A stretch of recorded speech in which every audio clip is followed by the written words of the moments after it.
Hello, hello friends. It is I, Zoe Stoller, with my girlfriend, Elizabeth. Yay. Mwah. We are here in the Hamptons with Winnie, of course. Elizabeth came to visit for the weekend, which is super fun. And we're gonna be doing the girlfriend tag, which I've been wanting to do forever.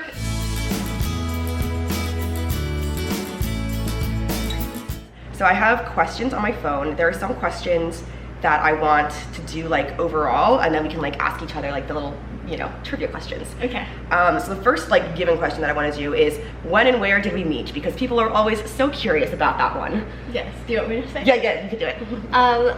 So we officially met on Instagram in fall of 2020 because I followed Zoe after I think Kate Austin's 30 Days of Pride because you were posted on the 30 Days of Pride picture. No, I wasn't.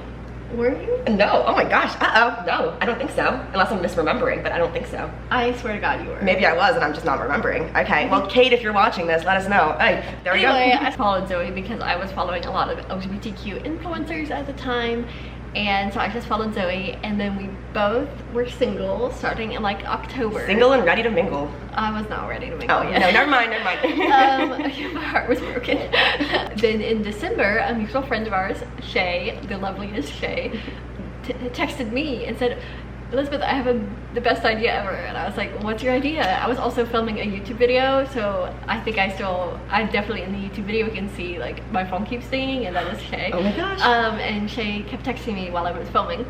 And Shay said, you and Zoe should date. And I said, LOL, Zoe is like way too out of my league because they live way up north and they're really cool. You're really cool. But I thought it was funny. So I DM'd Zoe on Instagram and said, so I heard Shay was trying to matchmake us, and all Zoe said was, that's funny. Nothing. That's it. Sorry. Rejection. It was, and I texted Shay, I was like, that's a great idea, but it's not gonna happen. Also, I just thought it was a funny idea. I thought it was a joke, honestly.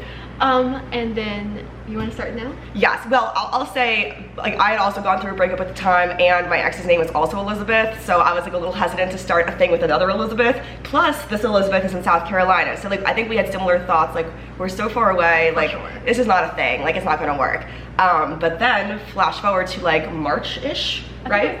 February? Mid-February. Mid-February. Yes. Elizabeth starts posting videos on TikTok, sharing her wild upbringing stories, and all of a sudden goes like massively viral and hits like 10K followers in a day, and then 20K, and then like now almost 100K. And like, I was looking through those videos and I was like, wait, this girl's like really cool and really cute, and I kind of want to date her, but like I kind of already ruined it, so I don't know if that's gonna work. But I just like kept watching your videos and like I couldn't stop looking at you. And you kept DMing me. Yeah, and yes, I did. I kept DMing and saying like, oh, like incredible work, like, cause you were doing incredible work and are, you know? Yeah, and then I thought all these like, nice job texts or like DMs on TikTok, I thought Zoe did that for everyone. So I was like, oh, that's nice of Zoe. Like, I guess Zoe likes being friends with lots of people. I mean, I do, but you know. And DMing them, you're doing an incredible job. Like, that didn't seem flirty to me. Yeah. At that time. I get that, especially if I had just responded to the matchmaking thing. That's funny. Yes. So, but I like talking to Zoe, and like Shay told me to shoot my shot, so I replied to one of Zoe's DMs because I was getting so many notifications on TikTok that I just turned them off, so I only checked the app. I was trying to only check the app like once an hour or even less because it can be overwhelming to see that many notifications. So when Zoe would DM me on TikTok, it was really annoying because I wouldn't see their message and then I wouldn't reply for several hours, and I felt really bad because I like to reply right away. So I said to Zoe, well, here's my number if you want to text me instead. And then I did. and Zoe did. Yes. So, and here we are today. Yeah, and I was boothing a show. It was like 4 o'clock in the afternoon, so I was live on air, and I was like, oh, Zoe texted. Oh my God, I didn't realize you were live. Yeah, That's so funny. Yeah, I was like, have to focus on the TV news, but also texting Zoe. Thanks, baby. And I remember like once we started texting, we were very flirty like right away. Like I remember for some reason we were talking about like food, and I said that I hate cold cuts, Oh, but yes. I like misspelled it. I said like cold cute or something like that. Yes. And then you were like, well, you're not cold, but you may be cute. And I was like, oh, that's so cute. I was like, I thought that was a great. It was great. It was great. I got like butterflies. I like actually remember that. I was in New York City at my like family's house, and I like read that text, and I literally like got butterflies. And I was like, oh my god. Oh wow. Yeah. I had more game than I thought. Yes, you do. It was a good one. It was really Anyway, good. and then like we'd been texting solidly for a week. It was like the 3rd week in March, because the lawsuit was filed the next Tuesday. So this is the Saturday before the lawsuit was filed. And I was like, so are we texting as friends or are we flirting? Because I have to like define the relationship before I develop thoughts about it. And Zoe was like, yeah, I view you as more than a friend. So I think from that point on, we like knew that we were flirting. And then Zoe kept saying, I'm not ready for a relationship. And yet here we are. Yes. And I was like, immediately ready. And I told one of my friends, I'll do as much as Zoe wants. Like whatever Zoe is ready for is where I'm ready for at that point. Yes. But then I turned out to be ready pretty quickly. I just like started calling my girlfriend to everybody, even before we even talked about it. So called Zoe my girlfriend, you know. I was like, I can't call her that because they said they weren't ready for a relationship. So I was like being extremely cautious to call Zoe the person with whom I'm texting with proper grammar and everything. Perfect. And then Zoe just was casually like, oh, I told my friends about my girlfriend. I was like, wait. So yeah. And now here we are. Several months later. Yes. Yeah. All right, is that? Yes, that's a good question. Let's see, next question. Where and when was our first kiss? So I got off the airplane in Philly for our first official meeting. And then we got in an Uber and we were both wearing a mask. So I didn't take my mask off because I was like, I'm from the South. Everyone takes their masks off. So like, I'm used to like taking my mask off as soon as I see the sunshine. Not up north. But I knew up north was a lot more conservative about wearing masks. Especially back in May, you know, things were like not calming down really yet. Yeah, well, things are still not calming down. But yes, true. Yes. But like I got off, I was like standing outside the airport and I was like, I'm outdoors, but I don't know, like in the South, like nobody would be wearing masks, but like people are here, so I wasn't sure if I could take mine off because I don't know the rules of the North, because I am a Southerner. Wow. And I know there's a lot more like Yankee things. There are a lot of Yankee things. There are also a lot of Southern things, you know? So I just didn't take my mask off and Zoe didn't take yours off, so I was like, well, I'm not gonna take mine off and I guess we're not gonna kiss outside the airport. So we gave you, like, we hugged though. We did. That was a cute. great hug. Yeah, and then we got in the Uber, so of course we're not gonna kiss there. Then we got back to the apartment and I went Winnie, and Winnie was kissing me, and I was like, why is the dog kissing me before Zoe is kissing me? Winnie likes to be in there. She likes to get her action, you know? So then we sat on the couch and you said, can I kiss you? I think so. Yeah. And I said yes, and that's how we got our first kiss. I love it. And we've had many more kisses since then. Are we counting? Are we counting? How many kisses? Oh, should we count? I'm gonna guess like at least 100,000 kisses. There's been a lot. I don't think we could keep count. It's like my freckles. Yes, exactly. All the freckles. Yes. Okay, who said I love you first? Haha, Elizabeth. I was like, you better remember I said first. The first like time she came to meet me in Philly, it was like the second day that we were hanging out. I said, I won't say I love you. And that you had like half a drink, and then you're like, I love you. And I was like, oh, that's cute. We were like taking pictures in the middle of the neighborhood, like on the street, like in the middle of the street intersection. And I was like, that's why I love you about something. And I was like, nobody speaks I love you too. I love you too. But yeah, I always say I'm not gonna say it, and then I say it. Then you say it. You just have so many feelings and emotions, you know? It's true. I wondered if you would remember that I said it first. Oh, I've remembered, yes. Yes. Okay. I was wondering if you would remember. Yes, I would remember. Okay, because sometimes you have like half a drink and then that's it for you. Well, I remember what happened, unless I black out. Very nice. Winnie's so judgmental over there. Yeah, she's like, Elizabeth, why did you say you love Zoe before you said you loved me? That's true. Yeah. Anyway, okay, now we're getting into like the nitty-gritty questions. We'll see if we know each other's answers. What is the first thing that I do in the morning? Blow your nose. Well, that is true. I was gonna think coffee, but like actually that's probably very true. That's even more accurate. Sorry. No, it's true though. I have a lot of sinus situations. I'm gonna guess for you it's putting in your contacts. Yes. Because you have your glasses on. Amazing. Okay, so this one's more for me, but you might have an answer to this, but what's my favorite video game? Legend of Zelda? Okay, that's one of them. Yes, I was gonna say Pokemon, but really anything Nintendo. And I love Zelda, and I've been like hardcore playing that for the past like week straight. So at this moment, yes, Legend of Zelda. Yes. And am I correct in saying that you used to play like the Oregon Trail game? My favorite video game when I was a child was Civilization because I like to take over the world. So great, good to know. And then I also like Oregon Trail. I started a game of Oregon Trail. I played it for like 3 hours. Wow. And then my iPad needed charge, so I stopped and didn't start again. Oh, very sad. That's the way I am with video games. I'll like play obsessively for a day, and then I'm kind of bored with them. That's so funny. Yes, she tried to play my like Tony Hawk skater game, and she literally tried to fall asleep. So it made me fall asleep. There's a couple games that do that to me, and I guess it's like very repetitive. So I just like fall asleep while playing it. So it invigorates me. It wakes me up. Another game that made me fall asleep, which I still don't understand how it happened twice, because like 2 different times I tried to play it, it's Call of Duty. I've never played that. But like, I don't know how a war game makes me. Were you playing or watching? I was playing. Oh wow. And you just I was like, this is boring. Damn. I fell asleep. Damn. For someone who wants to take over the world, you're really not into that, I guess. No, I let my minions do the hard work. Ah, of course, same. Yeah, Civilization, you're like, send my army here. Nice. Do that. Yes, but you are safe in your castle. Yes. Amazing. Top-notch leadership skills. Oh my gosh, yes. Like, she's gonna be president, obviously, and do a great job for this country. Oh yeah. Yes. Okay. Have I ever practiced an instrument? Which one? I thought you did. I thought you did like piano. No. I did, but I sucked at it. But there's one instrument that which is a very obscure instrument that I did in high school. Was it bells? Yes, exactly. Okay, Yes. Because my friend Karen and her brother Mark played bells. Oh, so yeah. I think I remember that Excellent. you did bells too. Yes. Yes. I love my hand bells. You just go like that. It's so fancy. Did you ever play an instrument? Yeah, I played piano for 11 years. Oh wow. Can you play still? I mean, if I saw a piano, I could play a tune or two. Oh wow. There's a couple songs that I remember that I really liked, so yeah. And I learned recorder first and taught my sister's recorder. Love recorder. That's a classic. I still have a recorder somewhere. Oh, yeah, I have it in the city, so if you want to play recorder and piano, like one hand recorder, the other piano, you know, that'd be cool. No one wants to. I mean, I want to hear The problem with me is I cannot keep a beat because I can't count music. I like jump ahead.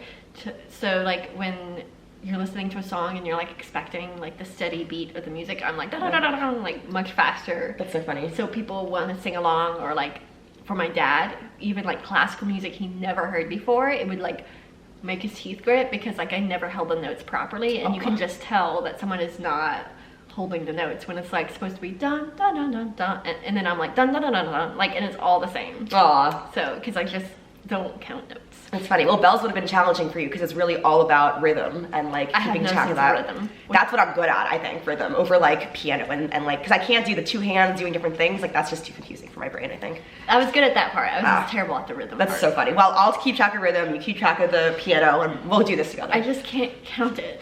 Well, I'll count. We can get you a metronome. Did I tell you that?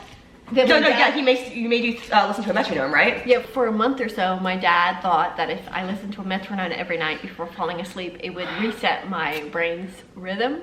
I would love to see the science behind that one. It did not work.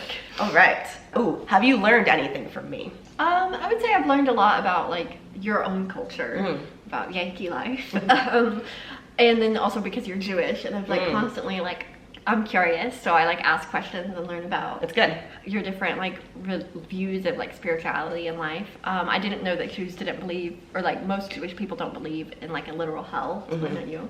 So yeah, I like learned about that. Nice.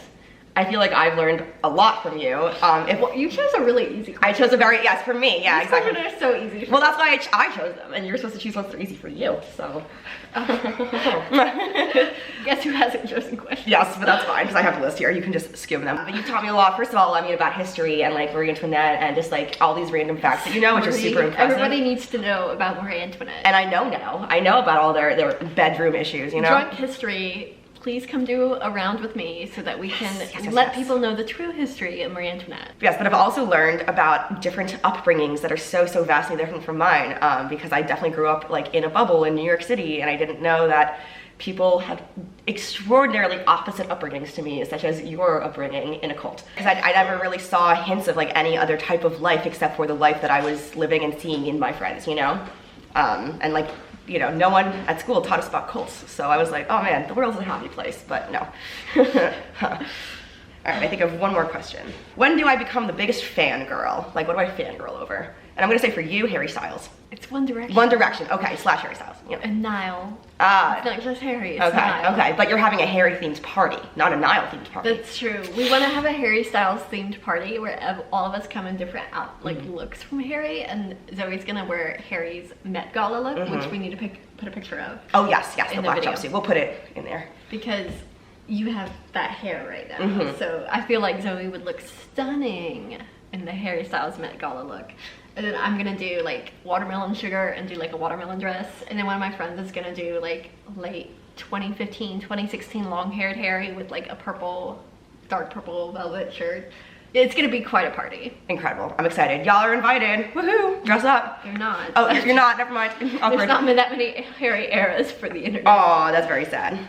Okay, now I will give this to you. This is the list of questions. But I didn't say what you fangirl over. Oh yes, you didn't do that. What am I fangirl over? Well, me. Yes, it's true. It's very true. Also Pokemon a lot, and let's see what else. BoJack Horseman.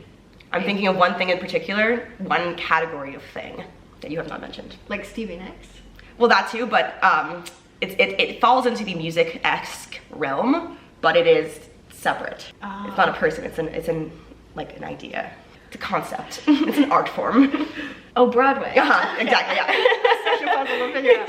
And Jesus Christ Superstar in the Phantom of the Opera and Cats. You're not gone. Basically, Andrew Lloyd Webber is what we're saying here. So. Which I've never liked Andrew Lloyd Webber. So good. So I don't like operatic style Broadway. So I love this question because I'm mean. Which of my hobbies do you find the least interesting? Oh, it's a good question. Because I do think we have a lot of hobbies in common, such as reading, writing. Yeah, I'm trying to think of like what else you do. I guess, well, I wouldn't count this as a hobbyist, but like your line of work sounds, extraordinarily stressful to me. She works in the news, and like I can't even picture like being in that kind of environment. So not that it's not interesting, but I guess that it's the least related to me, if that makes sense. Did you have a hobby in mind when you were thinking of that? I would say like actually watching YouTube. Ah. You just don't watch YouTube. It's true. I don't watch that as much. That's true. And I'm like obsessed with all of the YouTube drama. I need to know everything that has happened. I need to know who's mad at Gabby Hanna and like, what Trisha Paytas said and when Shane Dawson puts out a new video. I don't support any of those people. I just am obsessed with the YouTube celebrity culture, and like I have a lot of small YouTubers I watch, but I also love watching recaps of the drama. So do you have a hobby of mine? Well, I guess video games was your least interesting. Is that what you're thinking? Yeah. Although video games are the most fun, but okay. I mean, they're fun, but they're the least. Like when you text me, oh, I'm doing a video game, like I'm playing my video game, I have no connection to that. Yes. I don't know what I'm supposed to say. I've logged over 400 hours in Fortnite, which I guess is something you will never do, but I'm pretty proud of that number. I'm trying to get to 1,000. That's my goal. Oh, that's a cool goal. Yeah, 1,000 hours. My question, another question of mine. What's my favorite book? Well, Red, White, Royal Blue? No? It's actually tied with that, but I actually would say, like, if this, like, when I've gone to, like, one time I went to a restaurant, and to order your food, you had to put in your favorite book. Oh. And they called your favorite book, that's like, so cool. when they delivered your food. And I would not say Red, White, and Royal Blue. I would always say this book. Like, this is the book that is actually, like, my favorite book. Is it something you've talked to me about before? I talk about this book all the time. It's up on the Marie Antoinette level of my favorite. I bet once you say it, I'm gonna know. I'm guessing it's not Song of Achilles that you just got yesterday? No. I'm gonna know it once you say it, I bet, right? Yeah, it's A Tale of Two Cities. Oh, okay, that's what you would say? That's cute. That's very cute. Yeah, it's my favorite book of all time. So I love the poetic aspects of it because it's very poetic. I like the storytelling devices. I really don't care about the characters except for Sidney Carton. I'm obsessed with Sidney Carton. And I love the like extremes that's portrayed in the book, and like Charles Dickens like researched the French Revolution, and he came to realize that it's not about good versus evil, but it's about like class struggle and the faults on both sides. And I really feel that he does one of the best jobs of portraying like morally gray history, because history is never right or wrong. Like, very true. There are wrong sides of history, but most historical conflicts there is not. Like in the French Revolution, one side, okay, I could go into a whole do it, we want to hear it. I could go into a whole spiel of this, but like both sides had wrongs. Like you can't guillotine people in mass who are innocent. And like I don't think people understand this, but over 70% of the people who lost their lives during the French Revolution were not wealthy. Oh. They were below average, impoverished, and so it just came into a matter of like mass death and chaos, and like, but at the same time, the aristocracy that led up to the problems of the French Revolution was terribly immoral, and like they were horrible people, but over 80% of them fled France and didn't suffer any of the consequences of the revolution. So when you have most of them leaving France and the people left are the ones who suffer, who also rose up against them, it's just like a whole mess. It's like, it's very morally, like and it became a power struggle, and I think power struggles are very interesting to read about. Anyway, I think A Tale of Two Cities portrays that very, very well. In that, like, there are unjust people on both sides. Yes. And but I would say, like, in history, there are wrong sides. I want to make that very clear. The Nazis are always on the wrong side. Yes, yes. But a lot of things are contextual, which it leads into, I'm gonna say for my favorite, oh, well, you have to guess, can I count a play as this? Because it relates, kind of. I've heard about the play, but I don't remember the name of it, but I know what play. You know what you're talking about? Cabaret? Oh, well, that is another one that I love, but I was actually thinking about Mother Courage and Her Children, which I also have told you about. Told me about that. Yes, because that one is really specifically about like examining the concepts of good and evil, and that they do not exist. It's all contextual. I mean, unless you're talking about the Nazis. Obviously, there are some things that are pure evil. The slave owners, Nazis, yes, exactly. child abusers, yes, pedophiles, yes, all those people. But specifically within the context of like war, and like I was thinking about this as you were talking about like the French Revolution, like, you know, there are you know, actions that are taken that are deemed like appropriate in war, but like within a non-war context, like would be completely like atrocious, and like this play really examines that, and I think that's really interesting. How long does it take me to get ready in the morning? It takes you a lot longer than it takes me to get ready, that I know. I'm gonna say like, well, if you're counting putting on your makeup and everything, well, is getting shower. Ready, you shower, then you put on your makeup and all that, so maybe like an hour to get ready total. Which is 45 minutes. Like I feel like I can do it in less than 45 minutes. Yeah. I could, like, if I'm in a hurry, I can do it. Like I've done it in like 20 minutes. I can do it real fast shower and like get out the door. But like I like to take my time. Yeah, yeah, which is nice. Which is when I'm around you. So. Yeah, and then you take like 2 minutes. Yeah, exactly. Zoe rolls out of bed and is ready. I'm good. Yeah, it was especially helpful when I had like a buzzed haircut, because I literally didn't even have to do anything with my hair. I would just wake up and that's how it is, you know? Now I have to like actually like put it down because it goes like that in the mornings. Where am I on a Friday night? Asleep in your bed. I mean, every night I'm asleep. Well, you're not like going out like crazy partying. Like if you asked me on a Thursday, I would say that you're at like the gay party maybe, if you're gonna go out. But I'd say Fridays, you like maybe go out to dinner if anything, but then like you just go to sleep. I don't even go out to dinner. No. Friday night is my popcorn movie night. Yeah. So I like to chill on Friday nights. Yeah, yeah. And then you like to go out with your friends. I can almost guarantee Zoe's gonna go out to like karaoke or something on Friday night, so. Yes, although there are some Friday nights where I just play video games all night, and that's perfectly chill as well. We have a variation here. And then the last question is, if I'm at the zoo, where am I? Oh, good question. And we've never been to the zoo together, so this is a good question. Okay.